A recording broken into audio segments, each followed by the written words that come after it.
오늘 저희들에게 주시는 하나님의 말씀은 마태복음 26장 31절부터 32절까지의 말씀입니다. 제가 가진 성경으로 신약성경 46페이지쯤에 있습니다. 신약성경 마태복음 26장 31절과 32절을 저와 여러분들이 한 목소리로 같이 읽도록 하시겠습니다. 마태복음 26장 31절입니다.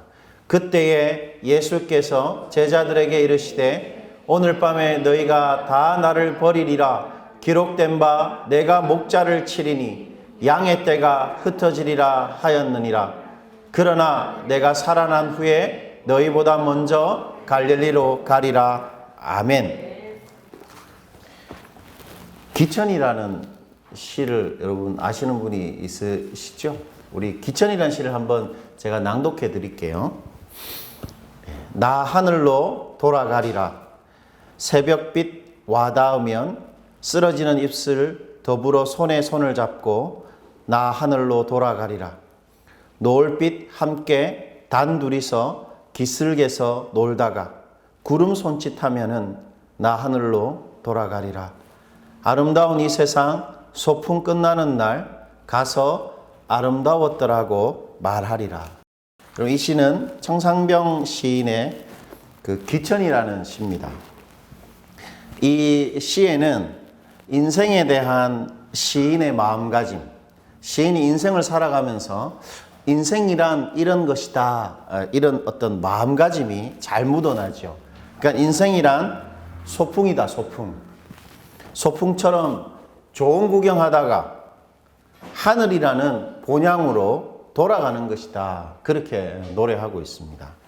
그런데 이 천상병 시인의 실제 인생은 소풍 같지가 않았습니다. 뭐 그리 아름답지 않은 삶의 연속이었다고 알려져 있는데요. 천상병 시인은 젊은 나이에 일찍부터 그 한국 문단에 주목을 받았다고 합니다. 그런데 1960년대 당시 중앙정보부가 이렇게 조작한 것으로 알려져 있는 소위 동백님 간첩단 사건에 이 시인이 연루되게 됩니다. 그러니까 그런 이적 행위를 한 적이 없는데 단지 독일에 그때 있었다는 이유만으로 간첩으로 누명을 쓰고 억울하게 6개월간 옥살이를 하게 되죠. 그 후 시인은 그때 고문을 받았는데 그것으로 인한 후유증으로 장기간 정신병원에서 정신치료를 받습니다.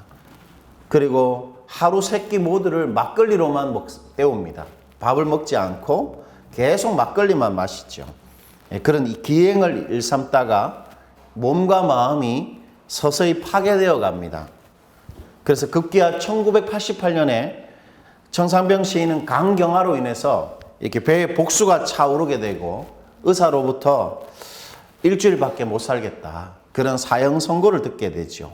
그런데 4개월 뒤에 거짓말처럼 천상병 시인은 다시 회복되고 산문집 한 권을 냅니다. 그 산문집 제목이 이렇습니다. 괜찮다, 괜찮다, 다 괜찮다.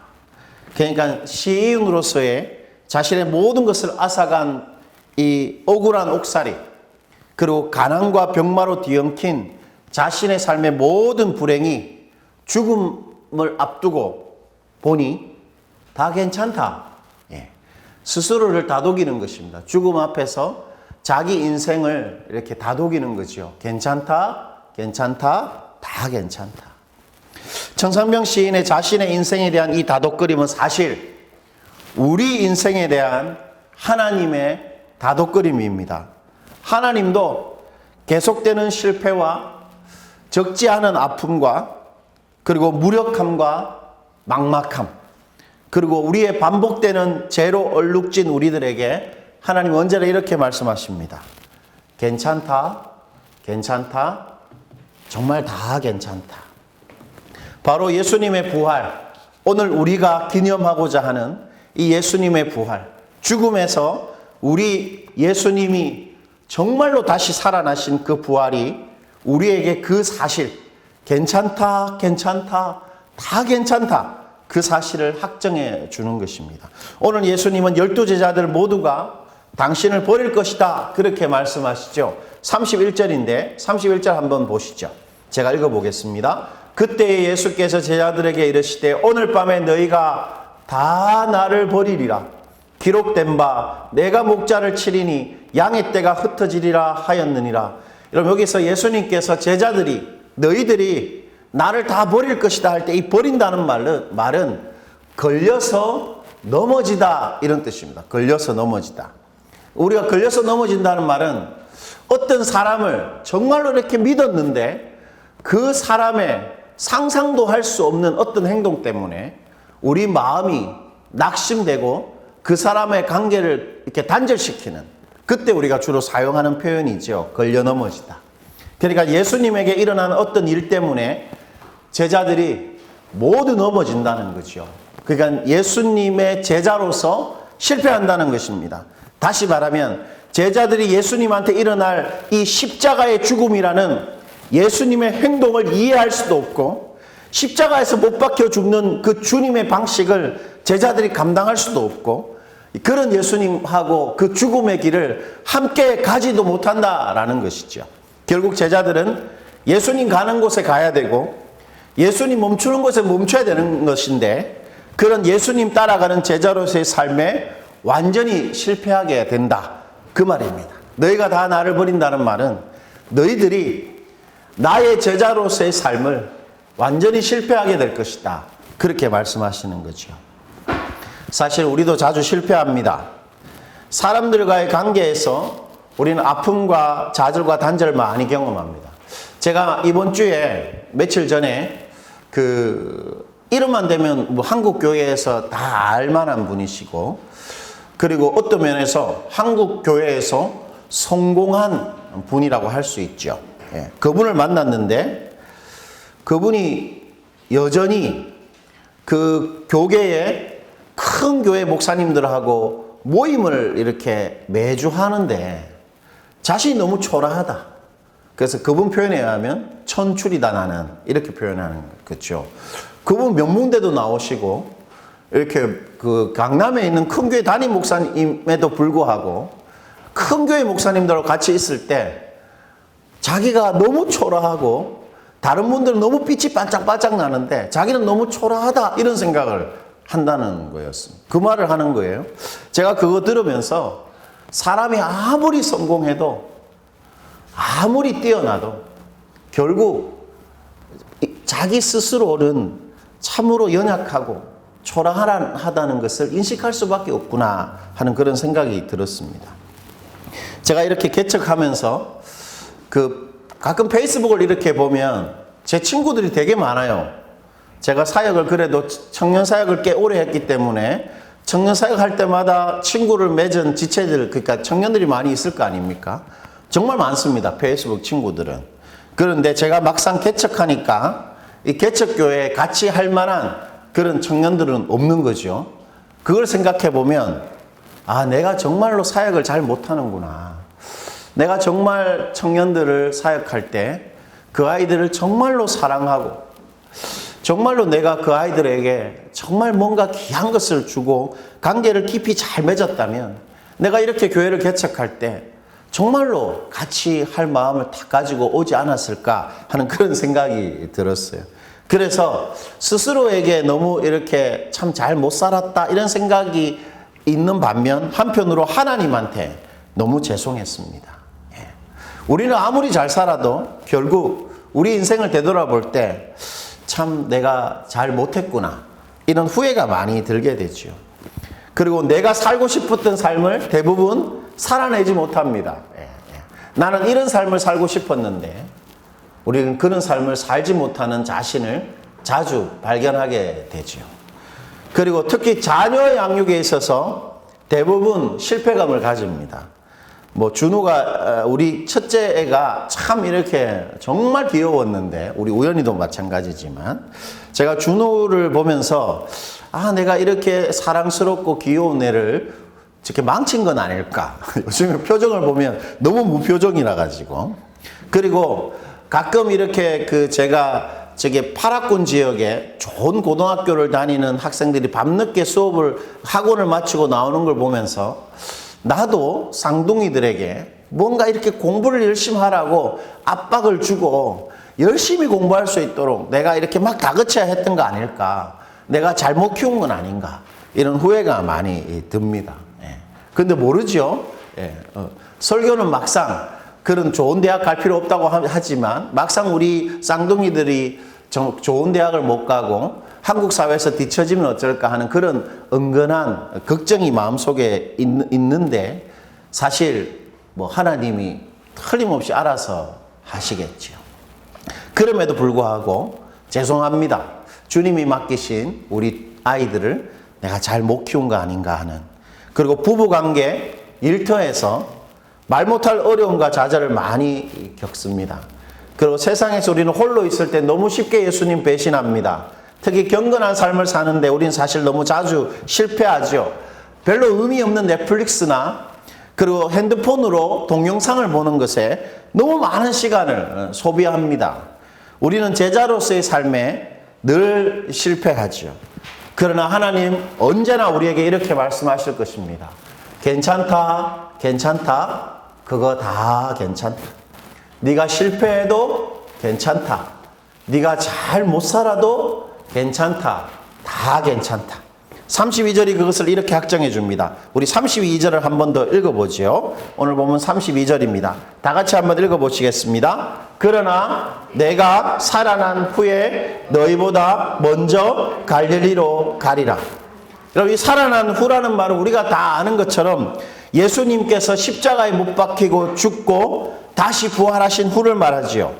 그런데 아주 재미있게도 예수님은 부활하신 후에 당신을 버린 제자들을 어디에서 보자고 합니까? 32절을 보니까 어디서 보자 그러죠? 갈릴리에서 보자 그럽니다. 이 재밌습니다. 예수님이 부활하셔가지고 내가 너희를 다시 보리라 이렇게 말하면 되는데 특정한 장소를 딱 지정했습니다. 내가 살아난 후에 낙성대역 1번 출구 앞에서 보자, 이 말과 똑같은 것이에요. 갈릴리에서 보자, 이렇게 예수님 말씀하십니다. 예수님은 이 갈릴리라는 장소에 큰 애착이 있으신 것 같아요. 왜냐하면 성경은 마태복음만 해도 적어도 3번이나 갈릴리에서 만나자는 것을 강조하고 있기 때문입니다. 예수님이 죽고 나서 3일 후에 막달라 마리아가 자기하고 이름이 똑같은 다른 마리아와 함께 예수님의 무덤을 찾습니다. 그때 어떤 일이 일어나냐면 흰 옷을 입은 천사를 만나게 됩니다. 천사가 이렇게 말합니다. 마태복음 28장 7절인데요. 한번 제가 읽어볼게요. 또 빨리 가서 그의 제자들에게 이르되 그가 죽은 자 가운데서 살아나셨고 너희보다 먼저 어딥니까? 갈릴리로 가시나니 거기서 너희가 배우리라 하라. 보라, 내가 너희에게 일러느리라 하거늘. 천사도 예수님이 말한 것과 똑같이 반복합니다. 먼저 갈릴리로 가 계실 것이다, 살아나셔서. 그래서 그 말을 듣고 빨리 제자들에게 두렵고 기쁜 마음으로 예수님의 부활을 알리려고 돌았을 때 살아계신 예수님, 부활하신 예수님을 맞닥뜨립니다. 바로 28장 10절인데요. 이건 한번 읽어볼까요? 시작. 이에 예수께서 이르시되 무서워하지 말라. 가서 내 형제들에게 갈릴리로 가라 하라. 거기서 나를 보리라 하시니라. 예수님은 부활하신 후에 반드시 갈릴리에서 제자들 다시 보시고자 합니다. 아주 특이해, 재밌습니다. 그냥 내가 부활해서 너희들에게 나타나리라 이렇게 하면 쉬운 문제인데 갈릴리에서 만나자 이렇게 말합니다. 그렇다면 이 갈릴리의 공간적 의미가 뭐겠습니까, 여러분? 왜 갈릴리일까요? 왜?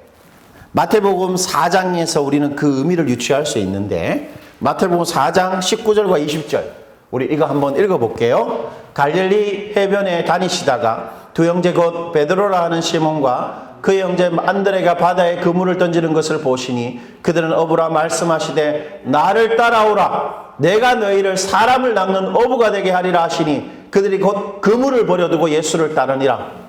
여러분, 갈릴리가 어디입니까? 갈릴리에서 예수님은 제자들에게 나를 따라오라 하셨습니다. 때문에 갈릴리는 예수님과 제자들이 사제관계를 맺은 상징적인 장소, 바로 언약의 장소입니다. 갈릴리는 예수님하고 제자들하고 처음 만나서 사제관계를 맺은 장소입니다. 그러나 그것은 단순한 사제관계가 아닙니다. 예수님 입장에서 그 관계는 죽음을 불사하더라도 당신이 죽는 한이 있더라도 지키는 관계입니다. 예수님 이렇게 말씀하셨죠. 나는 양들을 위하여 희생한다가 아니라 목숨을 버린다. 그렇게 말씀하셨습니다. 당신의 목숨을 버리는 한이 있더라도 양들을 위해서 그 관계를 지켜내는 그 예수님 입장에서는 그냥 사제관계가 아닌 거죠. 제자들의 입장도 마찬가지입니다. 제자들은 보니까 뭘 버렸습니까? 오늘 아까 읽은 거 보니까 베드로가 안드레가 나를 따라오라 하시니까 뭐를 버렸죠? 그물입니다. 그물. 그물은 이들에게 있어서 어떤 면에서 모든 것이었습니다. 자기가 생계를 살기 위해서 가장 중요한 그 그물, 그걸 버려두고 예수님 따라갔던 것이죠. 이 말은 이제 예수님께 자신의 생명과 자신의 앞날을 모두 건다는 말입니다. 바로 목숨과도 같은 관계를 맺었다는 말이지요. 즉 갈릴리는 예수님과 제자들이 운명과도 같은 언약 관계의 연을 맺은 언약의 장소입니다. 언약의 장소. 그리고 또한 갈릴리에서 예수님은 제자들에게 나를 따라오라 하시고는 뭐라고 말씀하셨습니까? 내가 너희를 뭐 하겠다? 사람을 낳는 어부가 되게 하리라. 사실 제자가 된다는 것은 사람을 낳는 사람이 되는 것입니다. 그 사람이 어부면 사람을 낳는 어부가 되고 그 사람이 주부면 사람을 낳는 주부가 되는 것입니다. 그 사람이 목사면 사람을 낳는 목사가 되는 것이죠. 우리가 예수님을 따라가는 것이 얼마나 정말 예수님을 따라가는가. 내가 단지 새벽 기도하고 성경 읽고 하기 때문에 예수님 믿는 것이 아니라 정말 예수님을 따라가는지를 알 수 있는 방법은 내가 사람을 낳고 있는가 그걸 보면 알 수 있는 것이죠. 그게 제자도입니다. 바로 예수님은 갈릴리에서 제자들에게 사람을 낳는 어부가 되게 한다는 소명을 주셨습니다. 복음으로 나를 위해서 살지 않고 다른 사람을 위해서 살아감으로 하나님 나라를 이루는 삶의 소망을 그 갈릴리에서 주셨던 것이죠. 그러므로 갈릴리는 예수님이 제자들에게 하나님 나라의 소명을 주신 것입니다. 진짜 의미 있고 영원한 가치 있는 삶을 살게 하는 소명의 장소가 바로 갈릴리입니다. 예수님은 부활 후에 다른 곳이 아니라 바로 그 장소에서 제자들과 만나자 그렇게 말씀하신 것이죠. 무슨 말입니까? 그렇다면 예수님 부활하셔서 그냥 아까 말한 것처럼 특정한 장소를 지정하세요. 낙성대 1번 출구 앞에서. 왜 그랬죠? 낙성대 1번 출구 앞에서 제자들과 만났고 낙성대 1번 출구 앞에서 제자들에게 하나님 나라의 소명을 주셨기 때문입니다. 때문에 부활 후에 낙성대 1번 출구 바로 갈릴리에서 만나자고 하신 이유는 예수님이 여전히 그 제자와의 관계를 소중하게 여기시고 그 관계를 절대로 포기하지 않는다라는 말입니다. 그래서 제자들과 언약 관계를 맺은 그 갈릴리에서 꼭 만나자 이렇게 말씀하신 것이죠. 여러분 요한복음 13장 1절을 보면 예수님의 그 마음을 이렇게 표현하고 있습니다. 제가 한번 읽어볼게요. 6월절 전에 예수께서 자기가 세상을 떠나 아버지께로 돌아가실 때가 이른 줄 아시고 세상에 있는 자기 사람들을 사랑하시되 끝까지 사랑하시니라. 예수님은 당신의 사람들을 돌아가실 때가 이른 줄 아시고 즉 죽는 한이 있더라도 끝까지 사랑합니다. 그게 무슨 말입니까? 예수님은 절대로 제자들과의 관계를 포기하시지 않습니다. 베드로처럼 예수님을 저주하면서 부인해서 배신하더라도 예수님은 그 관계를 포기하시지 않는 것이죠. 그래서 갈릴리에서 보자고 하신 것입니다. 그리고 예수님은 제자들에게 여전히 하나님 나라의 소명을 맡기십니다. 그래서 예수님이 갈릴리에서 제자들을 만났었을 때 뭐라고 말씀하시냐면 그러니까 낙성대 1번 출구 앞에서 다시 만나가지고 하신 말씀이 마태복음 28장 19절과 20절입니다. 우리가 잘 아는 구절이죠. 갈릴리에서 만나서 부활하신 주님이 갈릴리에서 제자들을 만나서 이 말씀을 하십니다. 한번 읽어볼게요. 그러므로 너희는 가서 모든 민족을 제자로 삼아 아버지와 아들과 성령의 이름으로 세례를 베풀고 내가 너에게 분부한 모든 것을 가르쳐 지키게 하라. 우리는 보통 어떤 사람이 우리와 어떤 같은 일을 해요. 직장에서 뭐 어떤 일을 하다가 그 사람이 우리에게 피해를 입힐 경우가 있습니다. 피해를 입힐 경우.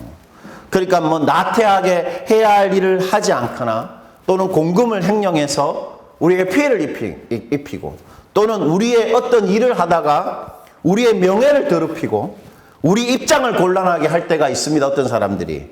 그래도 우리는 그 사람이 잘못했다 그러면 그 사람 용서하고 다시 그 사람하고 일을 같이 하지요.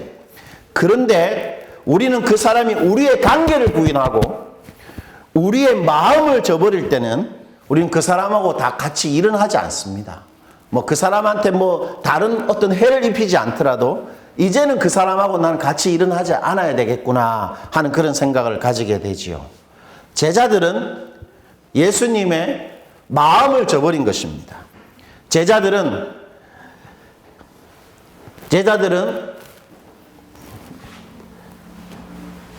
예수님과의 관계를 부인하신 것이에요. 그러나 예수님은 제자로서의 소명에 실패하고 자기 살자고 예수님 저버린 제자들에게 여전히 하나님 나라와 당신의 귀한 생명을 맡기시는 것입니다.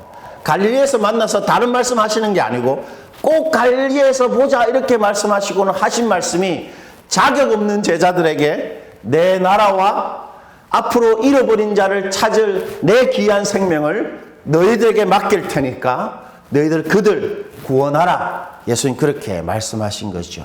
따라서 예수님의 부활이 지금 우리에게 분명히 확정해 주는 것. 주님 다시 살아나셨다. 그게 나한테 지금 말해 주는 것.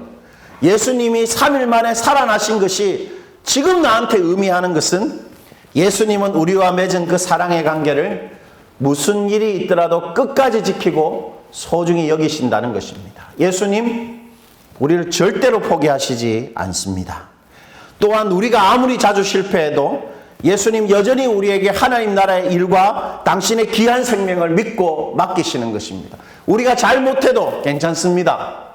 우리가 실수해도 괜찮습니다. 저는 목사지만 너무 관계에 실수가 많았던 사람이지만 괜찮습니다.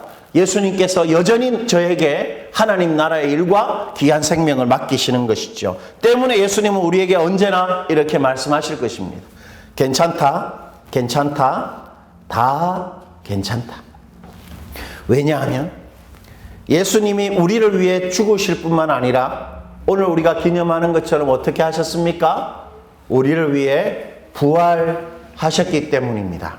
여러분 로마서 4장 25절 우리 마지막으로 한번 읽어볼게요. 한번 읽어보십시다. 여러분 잘 읽어보시면 예수님의 죽으심이 의미하는 것과 예수님의 살아나심이 의미하는 것이 각각 표현되어 있는데 우리 한번 읽어봅시다. 시작. 예수는 우리가 범죄한 것 때문에 내줌이 되고 또한 우리를 의롭다 하시기 위하여 살아나셨느니라. 어려운 느낌 같지만 우리가 이해해야 됩니다. 자세하게 알아야 될 게 틀림없죠. 그러니까 주님께서 성경 말씀으로 기록해서 우리에게 주셨을 텐데 25절은 예수님의 죽으심과 예수님의 부활하심이 각각 우리에게 실제로 의미하는 것이 있다 말합니다.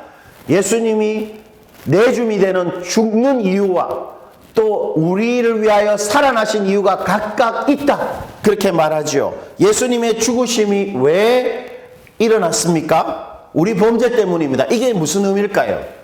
예수님이 왜 죽으셨다고 말합니까? 우리 범죄 때문인데 이 말의 의미는 단지 우리의 죄를 위해 죽으셨다. 물론 그런 의미인데 그렇게만 표현한 것이 아닙니다. 이 말은 이런 뜻입니다.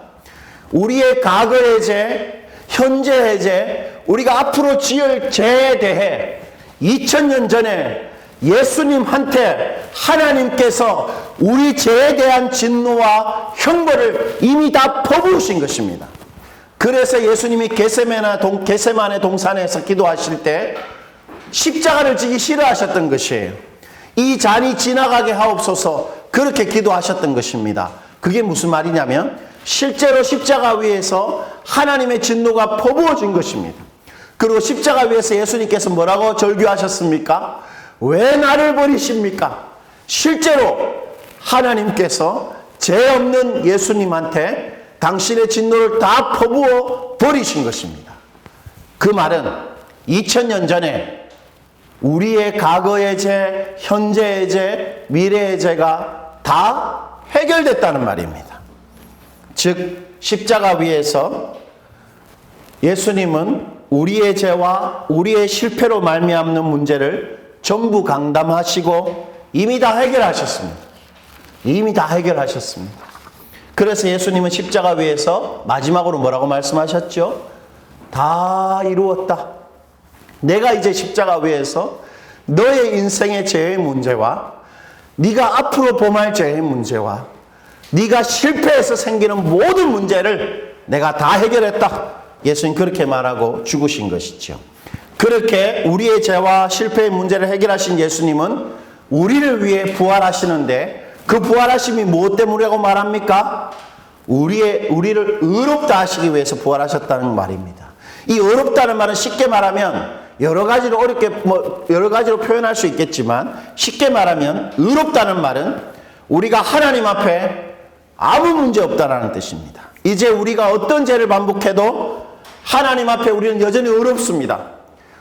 우리가 예수 믿고 어떤 죄를 저질러도 의로운 자입니다.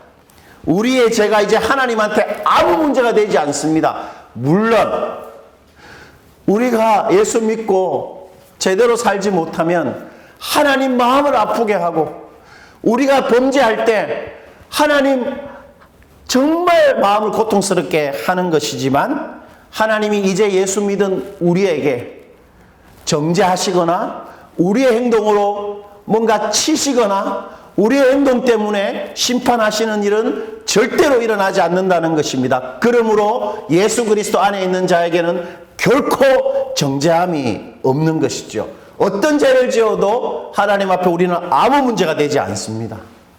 이제 우리가 어떤 실패를 반복해도 우리가 어떤 무기력함에 빠져 있어도 여전히 우리는 의롭습니다.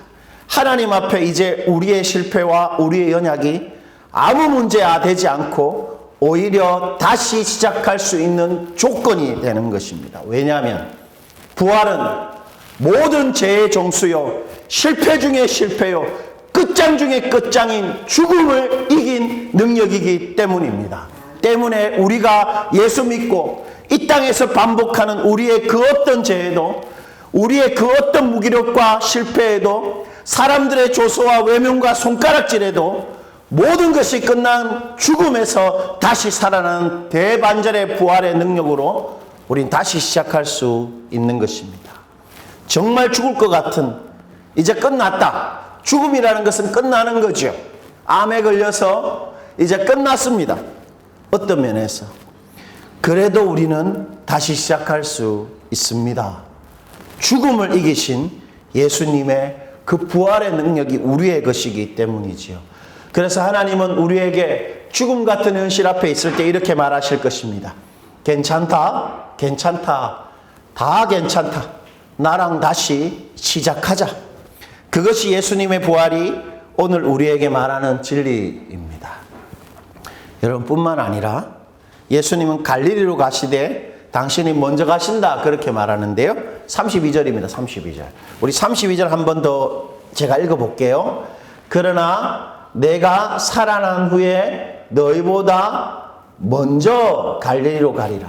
이 먼저라는 말은 사용할 필요가 없는 말이에요.